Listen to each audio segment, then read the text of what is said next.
ನಮಸ್ಕಾರ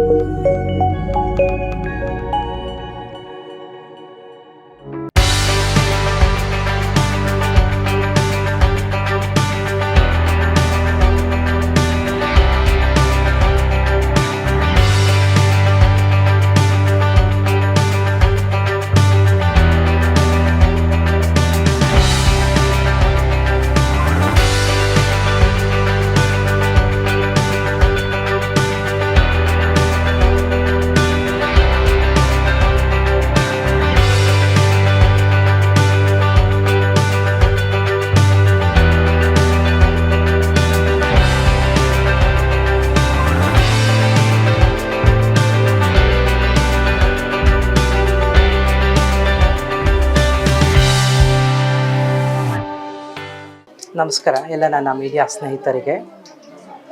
ಈಗ ಮೇಡಮ್ ಈಗ ಈ ಸೆಂಟರ್ ಓಪನ್ ಮಾಡೋಕ್ಕೆ ಮೊದಲು HSR ಲೇಔಟಲ್ಲಿ ಒಂದು ಸೆಂಟರ್ ಓಪನ್ ಮಾಡಿ 5,000 ಜನ ಪೇಷಂಟ್ಗಳಿಗೆ ಟ್ರೀಟ್ ಮಾಡಿದ್ದಾರೆ ಅವರು.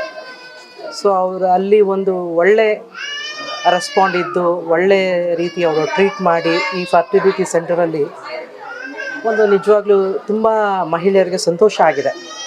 ಯಾಕಂದರೆ ಎಂಥ ಸ್ತ್ರೀಯರಿಗೆ ಏನಂತಂದರೆ ತಾಯಿತನ ಭಾಳ ದೊಡ್ಡದು.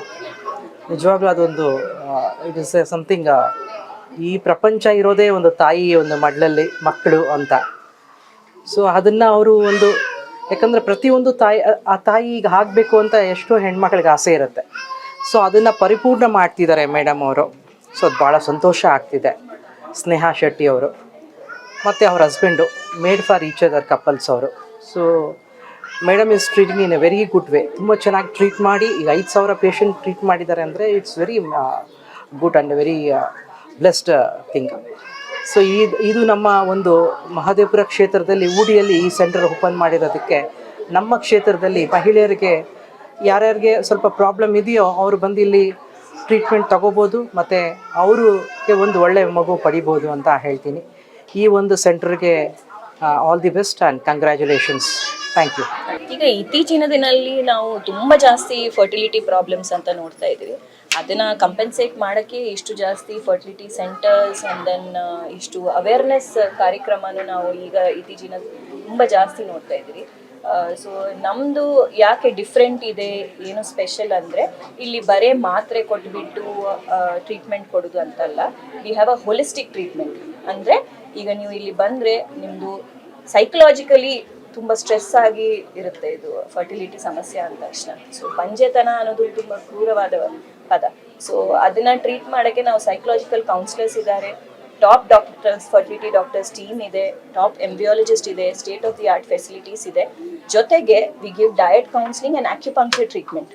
ಸೊ ಎಲ್ಲ ಸೇರಿ ದೆನ್ ಟುಗೆದರ್ ನಾವು ಫರ್ಟಿಲಿಟಿ ಟ್ರೀಟ್ಮೆಂಟ್ಸ್ ಎಲ್ಲ ಕೊಟ್ಟರೆ ಅವ್ರದ್ದು ಚಾನ್ಸಸ್ ಸ್ವಲ್ಪ ಸಕ್ಸಸ್ ಜಾಸ್ತಿ ಇರುತ್ತೆ ಅಂತ ನಾವು ಇದು ನೋಡಿದ್ವಿ. ಸೊ ಇನ್ನೂ ಒಳ್ಳೇದಾಗಲಿ ಅಂತ ಬ್ಯಾಂಗ್ಳೂರ್ ಜನನಲ್ಲಿ ನಾವು ಎಕ್ಸ್ಪ್ಯಾಂಡ್ ಮಾಡಿಬಿಟ್ಟು ಈಗ ವೈಟ್ ಫೀಲ್ಡ್ ಸೆಂಟರ್ನಲ್ಲಿ ಹೂಡಿನಲ್ಲಿ ನಮ್ಮದು ಸೆಕೆಂಡ್ ಫರ್ಟಿಲಿಟಿ ಸೆಂಟರ್ ಸ್ಟಾರ್ಟ್ ಮಾಡಿದ್ವಿ. ಲೇಟ್ ಮ್ಯಾರೇಜಸ್ ಆಗ್ತಾ ಇದೆ, ಹೀಗಾಗಿ ಮಗು ಹೆತ್ತುವಂಥದ್ದು ಏನಾದರೂ ಚಾಲೆಂಜ್ ಇದೆಯಾ? ಡೆಫಿನೆಟ್ಲಿ. ಈಗ ಮುಂಚಿನ ದಿನ ನೀವು ನೋಡಿದರೆ only husband was working.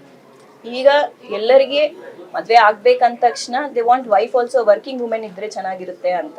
So ಈಗ ಎಲ್ಲ ಮದುವೆಗಳೆಲ್ಲ ಲೇಟ್ ಆಗ್ತಾ ಇದೆ. ಮದುವೆ ಆದಮೇಲೆ ಇಮಿಡಿಯೇಟ್ಲಿ ಮಕ್ಕಳು ಮಾಡ್ತಾ ಇದ್ದಾರಾ? ಇಲ್ಲ, ಸ್ವಲ್ಪ ಅಂಡರ್ಸ್ಟ್ಯಾಂಡಿಂಗ್ ಆಗಲಿ ಅಂತ. ಅದೆಲ್ಲ ಇನ್ನೂ ಡಿಲೇ ಆಗ್ತಾ ಇದೆ ಚೈಲ್ಡ್ ಬೇರಿಂಗ್. ಸೊ ಮುಂಚೆ ಎಲ್ಲರದು ಮದುವೆ 20s ಆಗ್ತಾ ಇದೆ, ಈಗ 30s. By the time they plan it is late 30s 40s. So ಅಷ್ಟು ತನಕ ಏಜ್ ಹೆಚ್ಚಾಗ್ತಾ ಇದ್ರೆ ಮೊಟ್ಟೆಗಳೆಲ್ಲ ಕಡಿಮೆ ಆಗ್ತಾ ಇರುತ್ತೆ. ಆ್ಯಂಡ್ ಈಗ ಇತ್ತೀಚಿನ ಎಷ್ಟು ಪೊಲ್ಯೂಷನ್, ಪೆಸ್ಟಿಸೈಡ್ಸ್ ಇದೆಲ್ಲ ಹಿಂದಿನ ಕಾಲದಲ್ಲಿ ಇದ್ರಿ. ಸೊ ಆಲ್ ಇದರಿಂದ ಫರ್ಟಿಲಿಟಿ ಸಮಸ್ಯೆಗಳು ಡೆಫಿನೆಟ್ಲಿ ಹೆಚ್ಚಾಗ್ತಾ ಇದೆ. ಫರ್ಟಿಲಿಟಿ ಸೆಂಟರ್ ಈಗ ನೀವು ಹೋಗ್ತಾ ಇದ್ದೀರಂದರೆ ಅದು central government registered fertility centre ಇದೆಯಾ ಇಲ್ಲ ಅಂತ ನೀವು ನೋಡಬೇಕು.